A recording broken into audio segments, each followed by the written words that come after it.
you for joining me today. It's Brian Gubernick, and welcome to the No Days Off podcast, where we believe that every single day brings a new opportunity to get better.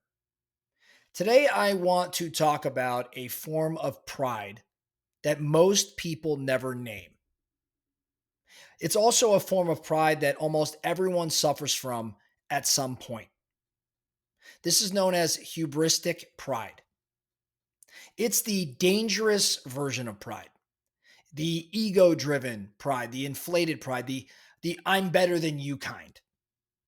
It's the sort of pride that blinds you. It's the pride that derails leaders. It's the pride that quietly destroys people's ability to build and keep wealth. If authentic pride is feeling good about the effort you put in or the skills you've earned, then hubristic pride is believing you're inherently superior. One pride, sort of pride, lifts you and the other one ruins you. So let's do a deep dive into hubristic pride, what it is, how it applies to your world, and what to do about it. So, hubristic pride is more than just arrogance. We're not just going to end with arrogance. It's deeper than that. It's a psychological pattern where your ego becomes somewhat untethered from reality. You start overestimating your abilities, underestimating risk, maybe ignoring or rejecting feedback. You start believing that success is a guaranteed thing. And you even go so far as to assume that rules don't apply to you. It's the kind of pride that Greek philosophers warned everyone about. The type that precedes the downfall of a society. Greek philosophers use the word hubris to describe the arrogance that invites consequence. Hubristic pride feels powerful, but it puts you on a collision course with reality.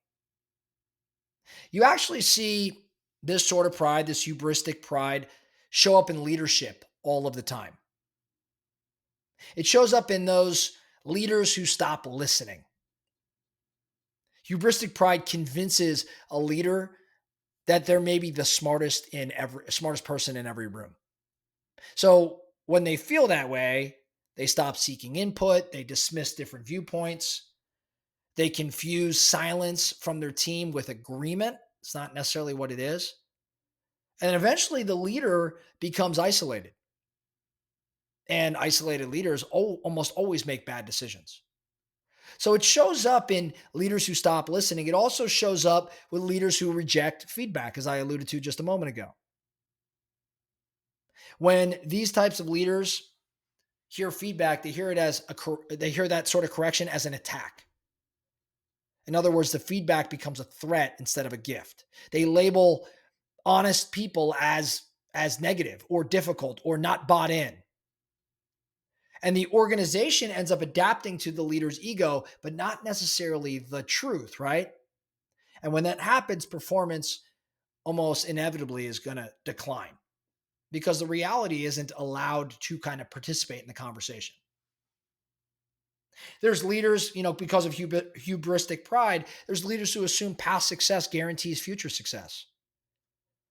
This might be where hubristic pride is most dangerous because a leader has a great year or a great quarter or a great run, and then suddenly they think the game can't change.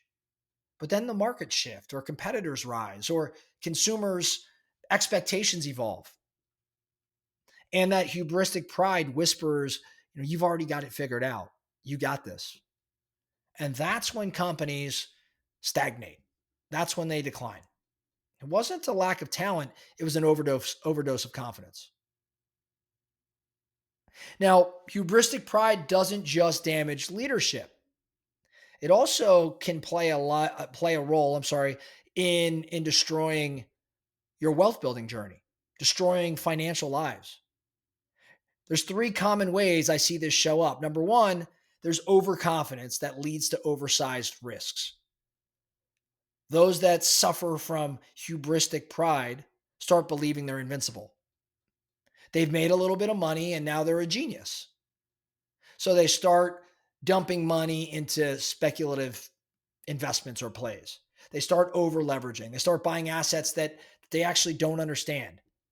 They start chasing bigger deals purely for ego.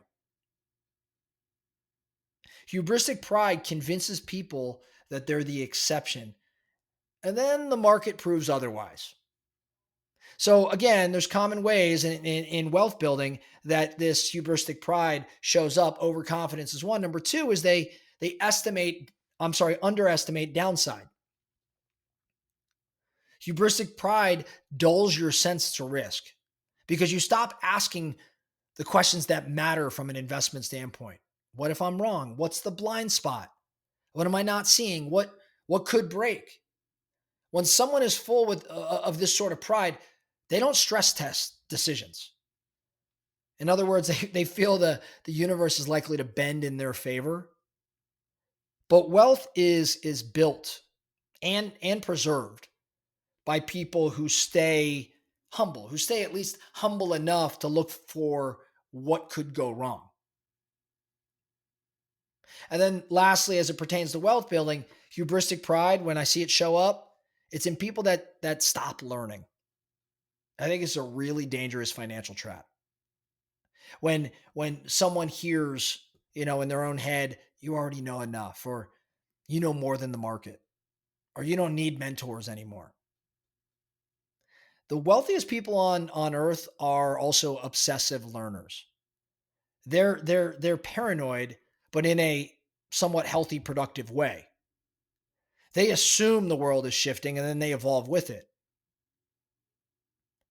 But when you lose your hunger to learn, you lose your edge.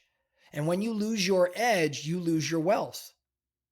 Hubristic pride kills growth because it convinces you that you no longer need that sort of growth, that sort of learning. So, what do you do about it? Maybe it's you, maybe it's not. But I want to give you a challenge. I want you to audit your own pride. And I want you to ask yourself these three questions. Write these down and answer them today. Number one, what am I overestimating? Where am I overestimating my abilities right now? Where am I overestimating my abilities right now? Number two, where have I stopped listening or seeking feedback? And then number three, where have I been assuming success without earning it? If any of those questions sting a bit, well, that's your signal. That is a signal that hubristic pride may be creeping in. Great leaders stay humble enough to keep learning. Great wealth builders stay humble enough to keep adapting. Your ego, though, is not the enemy. I know Ryan Holiday might say it is, but your ego isn't the enemy. I think an unchecked ego is the enemy. So, as we conclude today, recognize that hubristic pride feels like confidence, but it's actually a degree of blindness. It convinces you that you might be on top of the world right before the world teaches you otherwise. So, what do we have to do? We have to stay humble. We have to stay open-minded. We have to stay adaptable, because that's how you lead, and that's how you grow, and that's how you build wealth that actually lasts. That's all I have for you today, the No Days Off podcast. Thank you so much for listening. And remember, every single day brings a new opportunity to get better. So let's get after it.